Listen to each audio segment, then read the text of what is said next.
Women's basketball coach Beth Kuchar will lead her team through a very difficult 2008-2009 season, including an extremely tough game next week against the Ohio State Buckeyes. I sat down with Coach Kuchar to find out more about this year's team. Last season, your team went 20-10. This season, you returned 11 of 13 players. Talk a little bit what's going to be the key for this year's success. Yeah, I think everybody reminds me of that. It's a little scary to know you got that many players back. But I think the key was really over the summer. You know, who got better?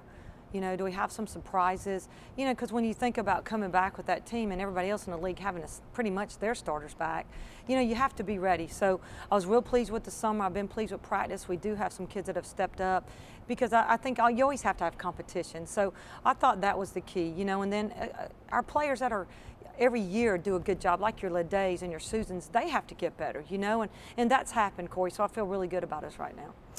With last year's success and with 90% of your team scoring returning, were you surprised to be picked fifth, finished in the preseason poll, fifth in the Horizon League? Were you surprised? I mean, surprised, I don't know, because if you look at every other team, you know, you had Cleveland State above you, Wright State, who were in the finals. You had Green Bay, who was in the semis, and Milwaukee, who was in the semis. So it kind of went right as it finished.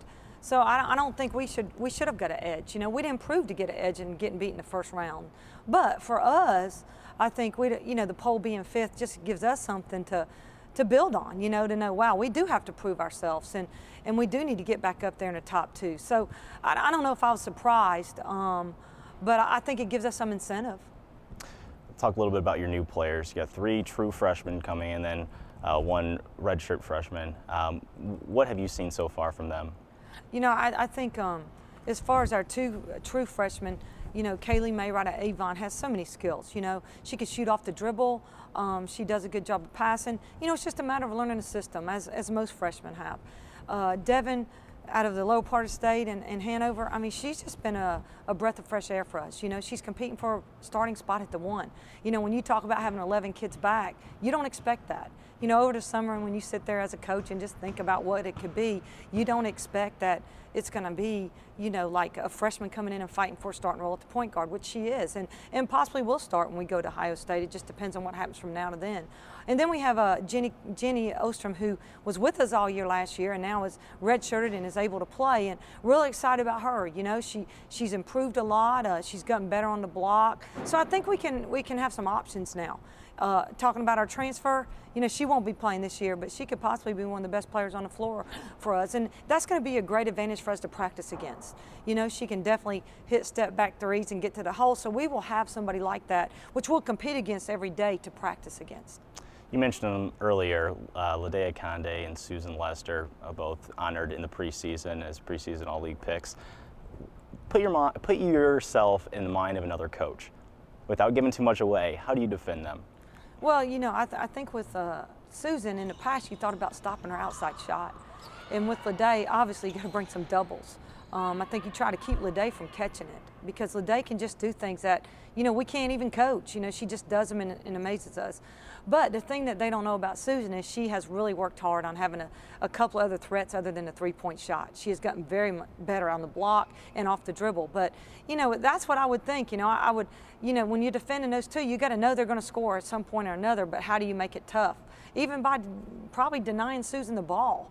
So, but I think if those 2 kids get the ball, they can create things. All right, way to put you on your toes a little bit here.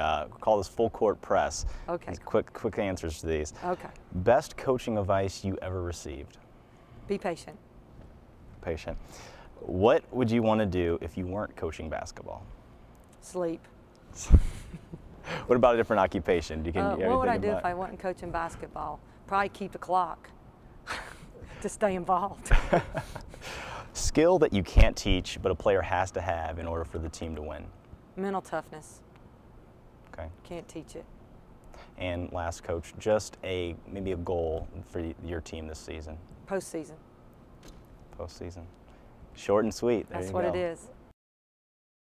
The towers of Lade Akande and Susan Lester have been putting the hurt on Horizon League opponents, combining for over 2,000 points in their careers. We talked to both preseason all-league picks to find out more of what it's like of working together. I think it's awesome playing with Susan because, I mean, when she's on the block, I'm a pure back to the block player, like, And when she's on the block, I mean, she's tough. She's a strong, solid 5 player, but she's also one of the best, if not the best, 3-pointers on our teams. It's so good to have such a strong post player in there that almost every time you give the ball, you expect her to score, and she does most of the time. So, I mean, it's awesome. Both Lade and Susan were named to the preseason All-Horizon League team. It will be Lade's 3rd straight season being mentioned to the squad, but according to her, there's an even greater achievement at hand that she does not want to go unnoticed. You know, out of all the teams, we've consistently had at least 2 players get preseason and postseason mentions or awards from the Horizon League, so that's even better. Last year, Lester was ranked in the top 10 in 3-pointers made and 3-point percentage. But putting the focus on this season, she has been hard at work to establish her all-around play. I've definitely worked on trying to be stronger, trying to be more of a threat in the post, not just outside shooting. I know when I have to guard somebody who's both outside and inside, it definitely makes it more tough on the defense. With not catching a glimpse of conference play till 2009, the Dogs will look towards their tough non-conference schedule to help them prepare for some gritty Horizon League action. All of these games, all the preseason games, are leading up to conference play, and they're all just to make us better for conference. And I think we all have the same mindset that, I mean, we have a rough preseason, so these games are really going to get us ready for league play. Entering her final season as a Bulldog, Lade and the other seniors are ready to hold nothing back and leave their mark in Butler basketball. This is our opportunity to show everybody, our school, the nation, like, this is the grand finale of what we've been doing our whole lives, you know, playing basketball. So we really want to make a statement, and we have everything we need to be able to do that. For the Bulldog Blitz, I'm Josh Littlejohn. Stay right here on the Bulldog Blitz.